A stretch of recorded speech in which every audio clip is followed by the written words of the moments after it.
Revelation 2026. From the 12th of August 1941. Belief in the redemptive work of Christ. The distance from God remains an unbridgeable gulf for the person who does not acknowledge Jesus Christ as God's Son and Redeemer of the world, for there is no possibility for him to change his condition. For this is a state of powerlessness. But the strength to strive higher can only be imparted to the human being when he avails himself of the grace of the act of salvation. Before that, he is still in the bonds of the one who is far from God and has no will to come close to God.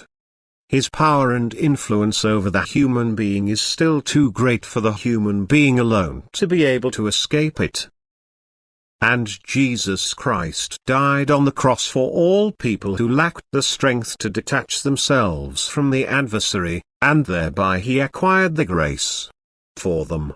That is, through his death he imparted the supply of strength to those who acknowledge him and want to let themselves be liberated by him from that power which is distant from God. One's own strength, that is the strength which God grants to every human being for life, is incapable of anything in comparison to that power, but the strength which Jesus Christ acquired for people through his death on the cross is capable of everything. Thus it can also change the state of remoteness from God into a state of closeness to God, as long as it is desired and used from the heart. Therefore, the divine Redeemer cannot be excluded. His act of love, which he accomplished for humanity, cannot be disregarded or denied, for this signifies willing submission to the all-destroying power. And if humanity surrenders its faith to the divine Redeemer, it will stand where it stood before Christ's descent, in utmost remoteness from God, for it is completely under the control of the evil one. It carries out everything he demands. It is, so to speak, one with him through its will.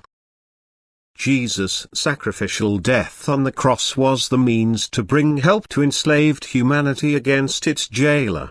But if it does not want to let itself be redeemed, it remains in its unredeemed state, that is distant from God, and thus completely enslaved to the power.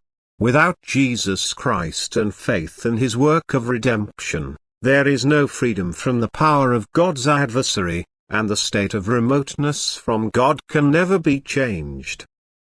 Amen.